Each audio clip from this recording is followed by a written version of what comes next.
This is the year of divine expansion. You can make many plans, but the Lord's purpose will prevail. The first part of your expansion is to get a vision, have a dream, and get out of prison.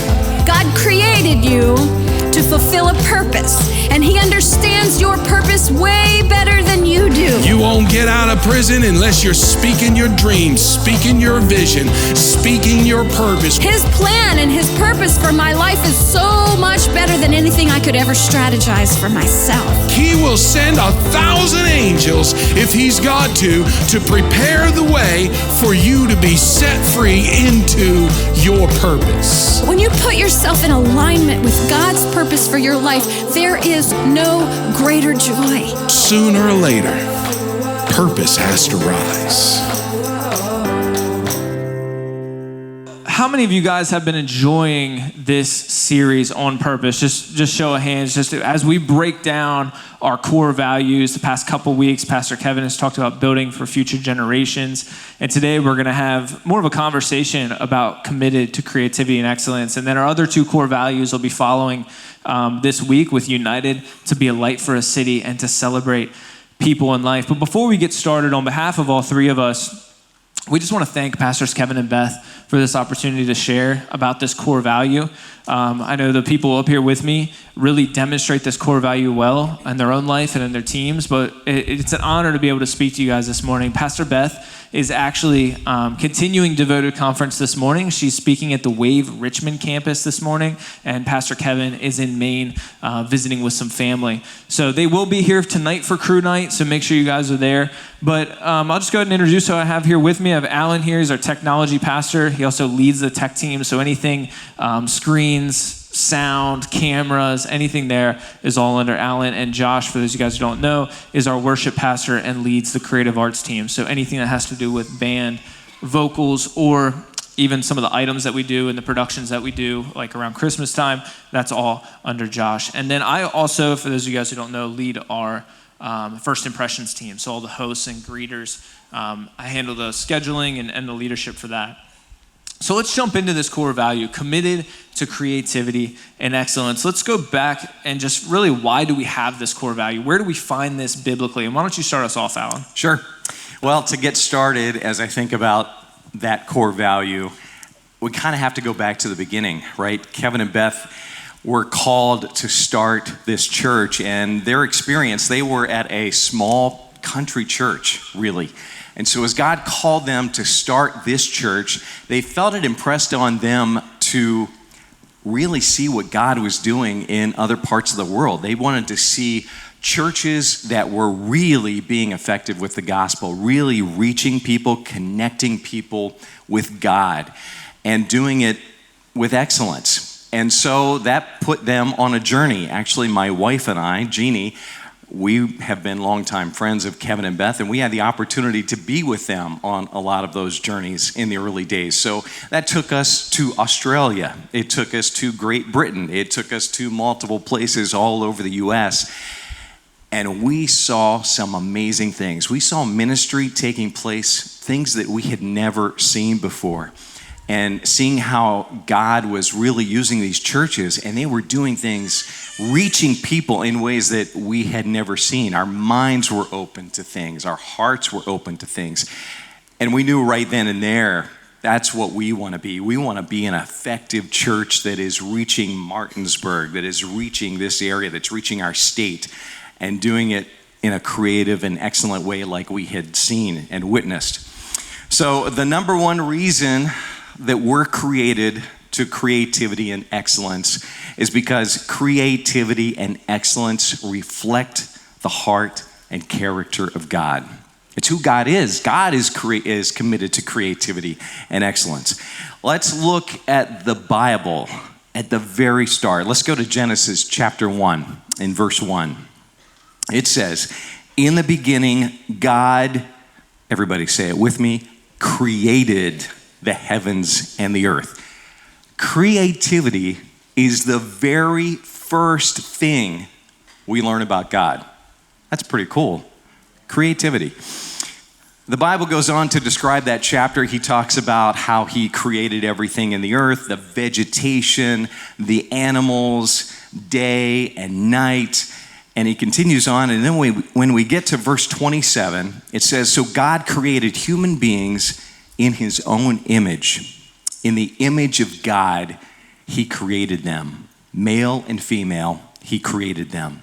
And in verse 31, it says, then God looked over all he had made, and he saw that it was very good. You might even say excellent.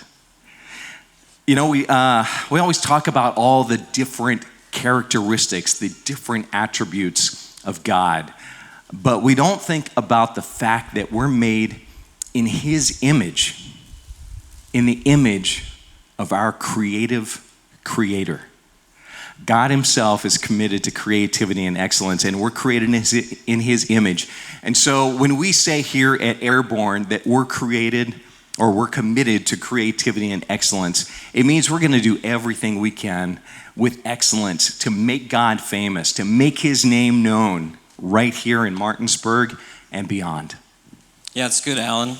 You know, I love that in the Bible, we don't just see God's creativity and excellence just in Genesis, but it's all throughout the Bible. And I want to hit on some of those today. Psalms 19, 1-4 says, the heavens proclaim the glory of God. The skies display his craftsmanship. Day after day, they continue to speak. Night after night, they make him known. They speak without a sound or word, and their voice is never heard. Yet their message has gone throughout the earth, and their words to all the world. And I think it's awesome that even his creation, the things that he created, is declaring and proclaiming his creativity and excellence. You know, if you think about the last time you ever went outside and just stared at the sky and saw a beautiful sunrise or sunset, or even the ladies that just got back from Devoted and looking out at the ocean and seeing how vast and how big the creation that God made is, it just gives you a whole new perspective on who God is and how big and how great and excellent that he is. In Romans 1:20, it says, for ever since the world was created, people have seen the earth and sky. Through everything God made, they can clearly see his invisible qualities, his eternal power and divine nature. So they have no excuse for not knowing God. So everything that God created is pointing back to him. The heavens is declaring and proclaiming that he is a creative and excellent God. And then if we move to the end of the story, in Revelations 4:11, it says, you are worthy, O Lord, our God, to receive glory and honor and power, for you created all things, and they exist because you created what you pleased. So I just think it's awesome that in the whole Bible, we see God's creativity and excellence mentioned multiple times. And not only is God creative and excellence throughout the whole Bible, if you even go back to Genesis, he challenges us to have that same creativity. So in Genesis 2, God talks about after he made Adam, he was like, Adam should not be alone. He should have a partner. So he brought all the living animals, birds, and everything to Adam and said, I want you to name them. And in Genesis 2:20, it says, so the man gave names to all the livestock, the birds in the sky, and all the wild animals. Now, he ended up making Eve a few scriptures later, but it's just awesome to see that God could have very easily brought all the animals and told Adam, this is, what this bird is, this is what this animal is. But he said, no, Adam, I want you to name everything that I've created. So it's just God challenging us to be creative. Now let's really break down this core value. There's three major words we're going to go over today. And if you look at the core value, it's committed to creativity and excellence. And a lot of times we spend most of the time talking about creativity and excellence and what those are. But I also want to talk about the word committed, because committed is the action word here. Just like building for future generations, to build is the action. United to be a light for a city, unite is the action. Celebrating people in life, celebrate is the action. Here, commit is the action. And I want to separate really quick and bring a division between agreement and commitment. Like, what is the difference between them? Because both of them involve an action taking place. In this case, it's the action of seeing out creativity and excellence. Both of them involve either a commitment or agreement to yourself or another person. But what agreement has that commitment doesn't is agreements have an end time right? You agree to be at a dinner reservation, right? So you're going to be there at that time, and then that agreement's done. It's satisfied. It's finished. With commitment, it's ongoing. And it's important that we focus on that, because our creativity and excellence for our church is ongoing. Even when we hit a new level, we're looking to see how can we go another level, because we know we serve a God who's always committed to striving for a higher level of creativity and a higher level of excellence. So Josh, why don't you tell us a little bit about the word creativity? Yeah, so I love all the different ways that we use creativity here at Airborne Church, just from the music and the worship band, the lights, the screens, the video, to dance and even theater. We use all kinds of different avenues and ways to be able to speak the message and speak the gospel to people clearly. You know, you might wonder, do we really need all these lights? Do we need all these screens? Or, you know, some of you that visited here on Super Bowl Sunday, do we really need a drum line and cheerleaders on stage for Super Bowl Sunday? I would argue that yes, we do, because we are doing everything we can so that we might be able to reach someone, anyone that walks into this building. You know, if you think about Jesus was incredibly creative. He was a creative genius. I mean, even looking at some of the miracles that he did, if we look at the story of the blind man, did Jesus really need to spit in the dust, create mud, and rub it on the guy's eyes for him to be able to see? No, he didn't. He's Jesus. He could have just said, be healed, and his eyes would open. But yet Jesus was so creative in using the things that were around him in order to do his miracle and do his work. And if you think of some of the other people in the Bible where he did miracles or healed somebody, he would often tell them, don't tell anybody what just happened. And what would they do? They would run right away. They'd be shouting and just so excited, telling everyone what Jesus just did for them. And that in the end resulted to massive crowds coming to Jesus because of his creativity, because of his miracles, and even the creativity and the way that he spoke. If we look at that, Jesus taught in parables. He had to figure out a way to be able to make these kingdom principles simple enough for people to understand. And I believe that that's what we do here with creativity and excellence. We're using creativity and creative elements in order to draw people in so that they can begin to hear the gospel and the good news of Jesus. You know, it's a message that we're really pointing people to. Creativity is important, but it's the person of Jesus that we're pointing to. And the message never changes, but the method must change. You know, the message never changes. We're never going to change the fact that we're pointing to Jesus. But the way we do it, it has to change. It must change, you know. So I want to show you a video this morning, and I hope that I don't get in big trouble for this. But as most of you know, Pastor Kevin is my uncle, and I have access to a lot of family footage. Okay? Now, I want to tell you that Pastor Kevin has always been committed to creativity and excellence. And I found this video the other day. It was actually at my parents' church in Kingwood, West Virginia. My parents are also pastors, his sister. And he was there for a harvest party, I think it was. And they were doing some creative things to bring people in. So I found this video. This would be in 1987, I think. This was before I was born, so 36 years ago. You'll see in the video, he's the one in red. So go ahead and roll this.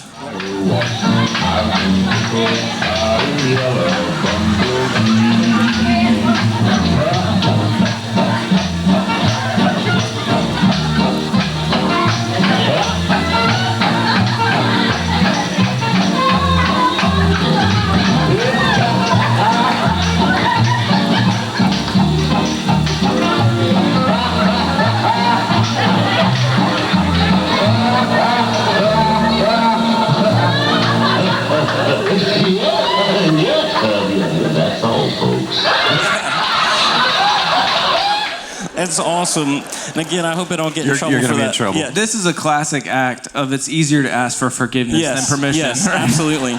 But I will remind you that a couple months ago, he repeatedly played a video of me running into a pole for his message. So, we'll just leave it at that.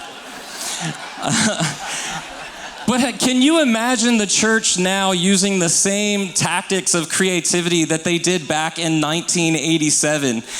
Absolutely not. There's no way that we would be able to reach a generation with that kind of creativity today. And I just want to remind us, though, as a church, as we are in this pursuit of creativity and excellence, that if there is no power behind our creativity, it's not even worth it.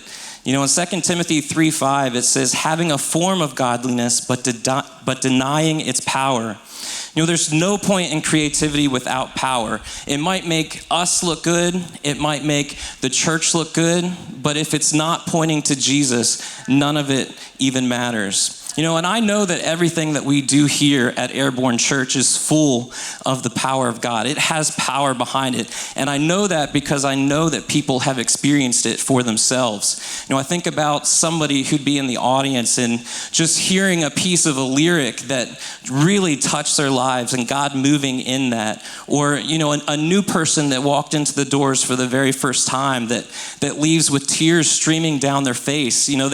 They might not have any idea why that's happening, but we know that it's the power of the Holy Spirit that's working in and through their lives. Or even stories of people that showed up on a Super Bowl Sunday because there was a drum line, or people that came to a Christmas production, something that we put on every year with such excellence, and we find out that their lives have changed forever. It's incredible what the power behind creativity and excellence can do.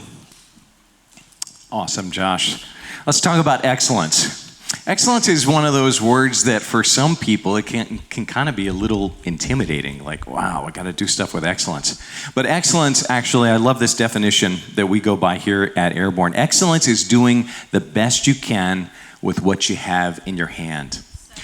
God tells us, he gives stuff to us. He puts things in our hand and he tells us to do something with that. And then when we do something with it, he trusts us with more. And that reminds me of the early days of our church getting started. Being in the technology department, we certainly weren't blessed with all the technology we have today with all these lights and sound and cameras and screens and LED backdrops. In fact, our very first screen was a projection screen that we found in a dumpster. That's what we had. And every Sunday morning when we met at Eagle School Intermediate, we would go in there, get out our trashy projection screen and take it with a rope and hoist it up over an emergency light. And that's what we did. And we did the best we could with what was in our hands. And God has certainly given us more. Excellence also does the best it can with a great attitude. In Ephesians chapter 6, verses 5 through 7 in the Message, it says, don't just do what you have to do to get by, but work heartily as Christ's servants, doing what God wants you to do. And work with a smile on your face, always keeping in mind that no matter who happens to be giving the orders, you are really serving God. I love that. Excellent does the best it can with a great attitude, and do it with a smile on your face. Yeah, and it's important to realize too, there's an ancient philosopher that said this, but excellence is not an act, it is a habit.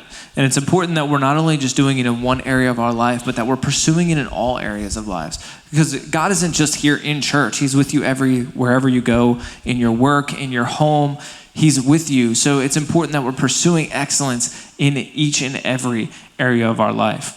Now, another thing is what is this core value? What is the fruit that it actually produces for the kingdom of God? And part of that is attractiveness. We mentioned it before, but it actually helps to bring people through the doors. The Great Commission, Jesus tells us to lead people to Jesus. Go make disciples of the world and lead people to Jesus so he can save them. And part of the word lead, if you look at the definition, means a means of access to. So it's important that we're actually a means of access to Jesus, but you have to be attractive if you want people to follow you as you lead them to Jesus. And this is actually part of your story too, Josh, and how you got involved with the church. Yeah, I remember at the end of high school, I had lots of different options and things that I could pursue, but I just remember my Uncle Kevin having this amazing church that is so out of the box with its creativity. And I just remember that was everything that I really wanted to do with my life. And so I went to college, came back, immediately got involved. And one of the first things that I did was lead the youth worship band.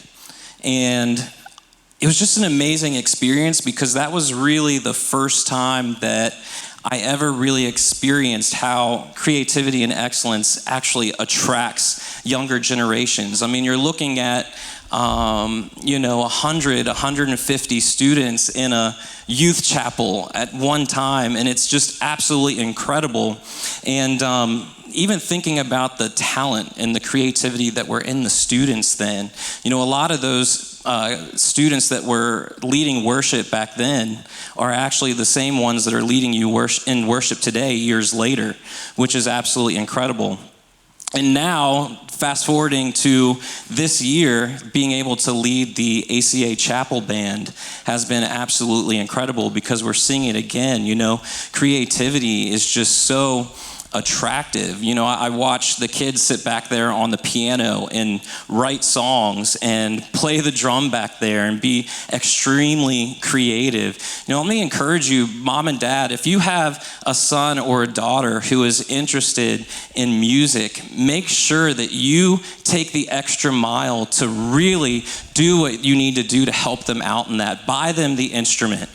Take them to the lesson. You've already said it, but it's in my notes as a point. Creativity and excellence attracts people. We have seen that play out time and time again here at Airborne Church.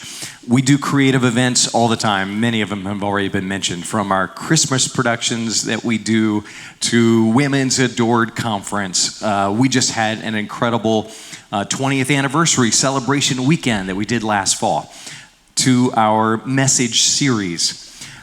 We hear stories all the time. It's not just attractive to everybody, but it's especially attractive to young people. And we've heard young people come to an Airborne event or an Airborne service, and they have a great experience. They love it. They can't wait to come back again. And they can't wait to invite their friend, or they can't wait to invite their parents who may have not been in church for years, or their grandparents. We've heard story after story how, because of the attractiveness that their young person experienced, whole families have come into salvation to Jesus, and that's why we do what we do. Yeah, and as we're talking about the attractiveness of bringing people in, the other part of excellence is actually creating a flow for experience. And it's to actually make sure that we're eliminating distractions so people can experience the Holy Spirit and experience, the message that we want to get out to the community. And this plays in part with all of the teams up here, even like the worship team. If somebody's completely forgets their lines, or if one band member plays the wrong song versus another one, it would be a distraction from a time of worship. If the lights shut off in the middle of a message, it would be a distraction from someone hearing the gospel. So it's always important that we're pursuing excellence to eliminate those distractions. And it reminds me of a story in the Bible, as far as like working as a team and working together. There's a story in the Bible where 4 men are carrying a sick man, and they're trying to get him to Jesus so he can be healed. And they take him to where Jesus is at, but Jesus is in this building, and it's so packed that they actually can't get him into the building, and they can't get him to Jesus. So what they end up doing is they end up climbing on the roof and cutting a hole right in the building where Jesus is and lowering him down so the man can be healed. So they had to get creative with how they wanted to get him to Jesus. The other thing they had to do is they had to work as a team. In each of our teams, there's a worship leader, there's a tech director every Sunday, there's a head host every Sunday. Each of our teams has somebody in leadership that the rest of the team is to work with them and follow them that Sunday morning, because it's important that we work in unity. Just as these 4 men, if they would have all 4 tried to go different directions, the man would have never got healed. If someone tried to go in the back door, someone just decided to wait, someone tried to climb on the roof, someone tried to climb through a window, they wouldn't have worked together, and that man on the mat would have never been healed. So it's important that we work together. Now, as we're wrapping up, Josh, can you just talk a little bit about the appreciation for creativity and excellence and just the overfamiliarity that sometimes people get? I was thinking this morning about how 9 years ago this building wasn't even here, and how we were even wondering where we were going to have church next Sunday. And just thinking, like, we can't become over familiar with the things that God has given us and the things that God has given us in this house. We can't forget that this isn't normal for Martinsburg, West Virginia. This isn't normal for our demographic to have a facility like this, to do the things that we're doing in. So I think sometimes we just need to sit back and just really think, wow, God, like, this is amazing. This is incredible that you've given me this opportunity to serve you and to do the things that I'm doing at the capacity that I'm doing them in, and just having appreciation for all the things that God has given us as a church. And speaking of appreciation, we have pastors that have always had appreciation for this. And Alan, you've been here for the whole 20-year journey. Just speak a little bit to the leadership that we have when it comes to creativity and excellence. Kevin and Beth are amazing pastors. I can't honor them enough because they cheer us on. They do everything to encourage us to keep that torch moving forward with our creativity and excellence. And working with Pastor Kevin, it's so great to work with somebody who's a visionary, right? Who can see out into the future and see what God has for our future. And also have somebody like that who appreciates technology, since that's the area that I serve in. I love that. When your pastor is excited about certain technologies, as I am, it's a lot of fun. I love it. We've had amazing times and great times, even from the early days when we were looking for a camera that we could afford, to even more recently taking multiple trips over to China with the development of the LED screens that you see behind us. Just fabulous leaders, and I can't say enough about the pleasure it is to work beside them. Yeah, and as you guys start to pursue this creativity and this excellence in your own life, what you're going to soon realize is where people become tired in pursuing creativity and excellence is they start to do it for themselves and not for God. And the important thing is, in this church and in your own life, you are pursuing excellence to bring honor to an excellent God. It's not for the affirmations or the attaboys or the pats on the back that you're going to get along the way, because a lot of times you don't get them. You know, people that lead worship up here on a Sunday morning don't lead worship for you to tell them they did a great job. Although I'm sure they would love to hear it, they do it to stir the Holy Spirit. The people that make the graphics and all the different promotion, they don't do it so you can say that it looks beautiful, but they do it because it's sharing the good news of God. And it's important as we look in Philippians 2:14 and 15, Paul is writing to the church and he's saying, do everything readily and cheerfully. No bickering, no second guessing allowed. Go out into the world uncorrupt, a breath of fresh air in this polluted society. Provide people with a glimpse of good living and of the living God. We're meant to be a light so people can know what it's like to be living as a Christian. And again, that means pursuing excellence. That means pursuing creativity in every area of life. But it doesn't always mean that you're going to be cheered along the way. You have to do it with a spirit of gratitude for who your God is, not with an affirmation-seeking purpose.